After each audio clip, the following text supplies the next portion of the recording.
Assalamualaikum warahmatullahi wabarakatuh. Alhamdulillahirabbil alamin.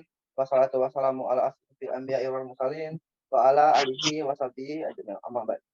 Yang terhormat dosen pengampu mata kuliah Hukum Humanitar yaitu Bapak Agus Salim dan juga teman-teman yang hadir pada saat ini.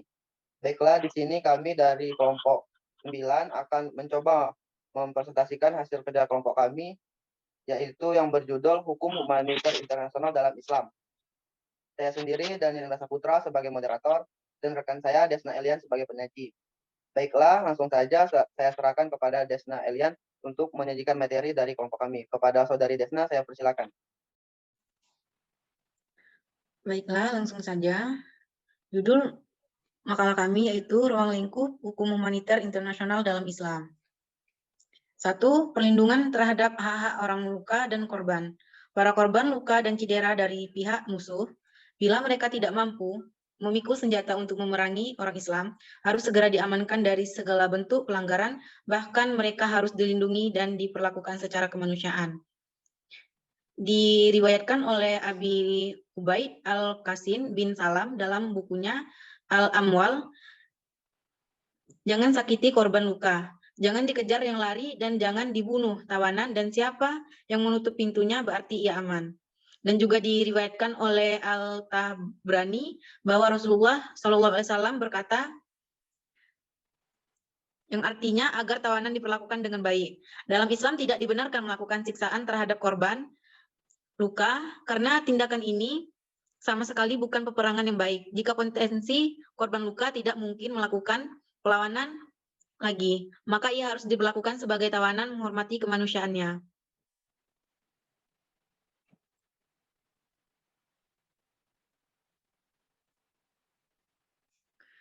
Selanjutnya, hak-hak tawanan.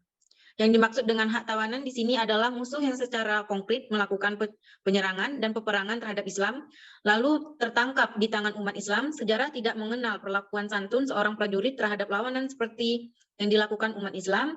Pertama, yang patuh kepada perintah agama, antara lain firman Allah dalam Al-Quran surah Al-Insan. Dan mereka memberikan makanan yang disukainya kepada orang miskin, anak yatim, dan orang yang ditawan. Sesungguhnya kami memberikan makanan kepadamu hanya untuk mengharapkan keridaan Allah. Kami tidak meminta balasan dari kamu dan tidak pula atau ucapan terima kasih. Islam memberikan perhatian istimewa bagi tawanan di mana kehormatan dan hak-haknya terjaga dan terhindar dari segala bentuk tindakan pelanggaran terhadapnya. Sesuai dengan prinsip toleransinya, Islam menegaskan kewajiban umat Islam untuk memenuhi kebutuhan pangan tawanan sebagai pelaksanaan perintah Allah Subhanallah Ta'ala.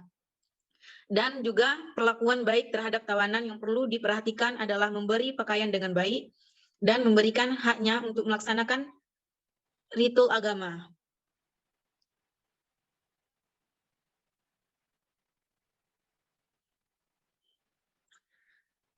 Selanjutnya, hak orang hilang dan korban tewas. Islam tidak membenarkan menyembunyikan nama-nama tawanan dan orang hilang atau mengingkari keberadaannya. Yang penting adalah mengetahui berita prajurit setelah terjadi pertempuran, mengumpulkan informasi tentang prajurit yang hilang, termasuk yang meninggal dalam medan pertempuran, dan mayatnya tetap di kalangan umat Islam. Islam memuliakan manusia, baik hidup maupun mati, seperti terlihat dalam beberapa teks berikut tentang bagaimana memuliakan orang mati. Rasulullah SAW melarang merusak organ jasad orang meninggal berdasarkan hadis riwayat Buraidah yang artinya Rasulullah dalam perintahnya kepada komandan seseorang militer agar bertakwa kepada Allah dan jangan melanggar batas. Sabda beliau, bertempurlah atas nama Allah dan pada sabilah, dan perangilah orang yang tidak beriman. Bertempurlah tapi jangan melampaui batas, merusak organ tubuh dan melakukan kelicikan serta jangan membunuh anak-anak. Diriwayatkan dari Anas bin Malik bahwa satu-satunya khutbah Rasulullah SAW yang tidak seperti khutbah yang lain, yaitu memerintahkan untuk bersedekah dan melarang merusak organ tubuh mayat. Islam juga melarang membawa kepala mayat dan melemparkannya, dan juga sebagai upaya menjaga kehormatan manusia adalah tidak membiarkan mayat dikoyak-koyak dan tidak dimangsa oleh serigala dan burung. Islam mengajarkan kita untuk menghormati manusia baik hidup maupun mati. tanpa melihat perbedaan agama, kepercayaan,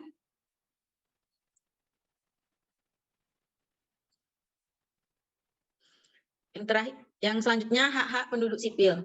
Islam sudah mengenal prinsip pembedaan antara kombatan dengan warga sipil, sejati dan antara objek militer dengan objek sipil. Islam membedakannya berdasarkan teks agama dan implementasinya terhadap kelompok ini dan kelompok itu.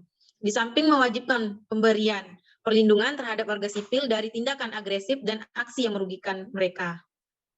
Firman Allah dalam surah Al-Baqarah ayat 190 yang berbunyi, dan pergilah di jalan Allah yang orang-orang yang melawanmu. Tetapi janganlah kamu melampaui batas, karena sesungguhnya Allah tidak menyukai orang-orang yang melampaui batas. Ibnu Al-Rabi menafsirkan ayat di atas, jangan diperangi kecuali orang yang ikut berperang yang sudah dewasa. Adapun perempuan, anak-anak, dan pendeta tidak termasuk orang yang berperang. Diriwayatkan bahwa Ibnu Abbas menafsirkan ayat, janganlah kamu melampaui batas, bahwa jangan dibunuh perempuan, anak-anak, dan orang renta, termasuk orang buta, pendeta, petani, dan lainnya. Selanjutnya pesan Rasulullah SAW kepada para prajurit ketika dikirim ke medan perang melawan musuh, menegaskan pembedaan antara kombatan dan warga sipil.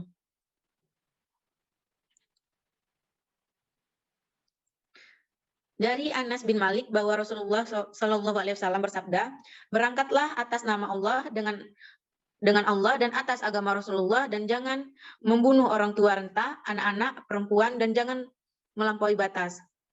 Kumpulkan pampasan perangmu dan kebaikanlah kebaikan dan lakukanlah kebajikan. Sesungguhnya Allah mencintai orang-orang yang melakukan kebajikan.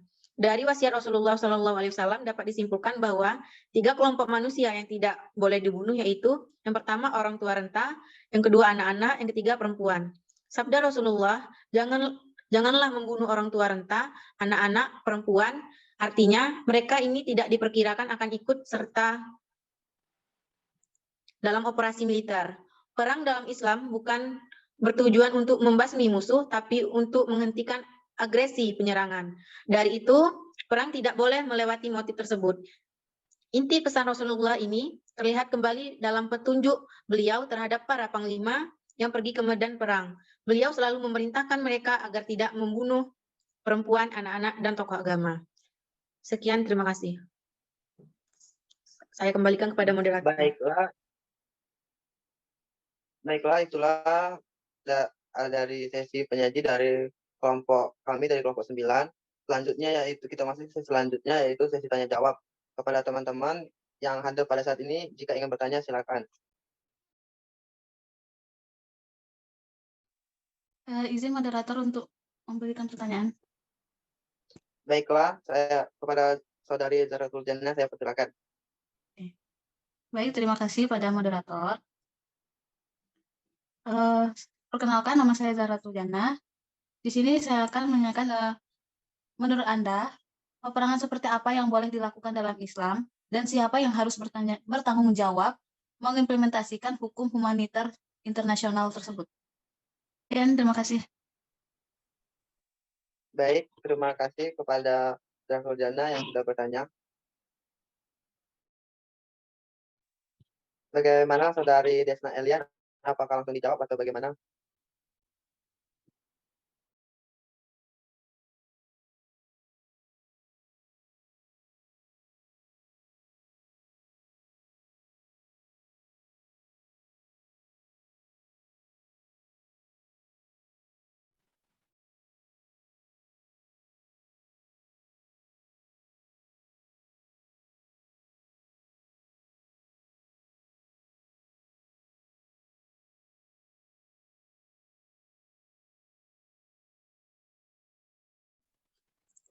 Baiklah, pertanyaan dari saudari Zaratul Jannah. Yang pertanyaan dari saudari Zaratul Jannah yaitu menurut Anda.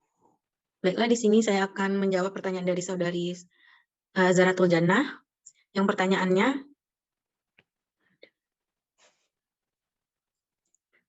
menurut Anda peperangan seperti apa yang boleh dilakukan dalam Islam dan siapa yang harus bertanggung jawab mengimplementasikan hukum internasional?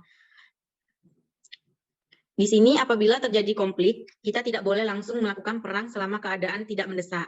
Dasar boleh melakukan peperangan antara lain dalam surah Al-Hajj ayat 22,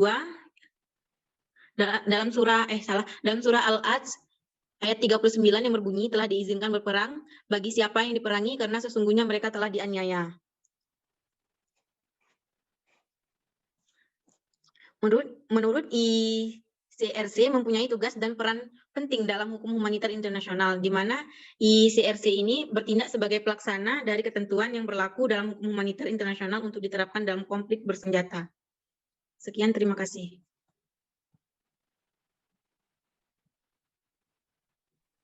Baiklah, terima kasih. Itulah jawaban dari pertanyaan dari saudari Zaratul Jannah. Kepada Zaratul Jannah, apakah bisa diterima atau bagaimana?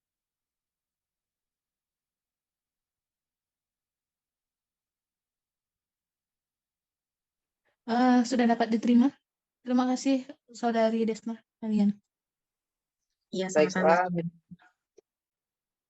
Baiklah, terima kasih kepada saudari Zaratul Jannah yang sudah bertanya. Baiklah, dengan terjawabnya pertanyaan tadi, maka berakhir pula presentasi dari kelompok 9. Baiklah, di sini saya selaku moderator izin untuk mengucapkan terima kasih kepada saudari Zaratul Jannah dan Eti Saka Dewi yang sudah membantu membuat video presentasi kelompok 9. Yang saya sendiri dari Indra Saputra mengucapkan terima kasih, dan juga kepada Desna Elian, rekan saya dari kelompok 9. Terima kasih. Baiklah, sekian presentasi dari kelompok 9. Saya akhiri. Wassalamualaikum warahmatullahi wabarakatuh.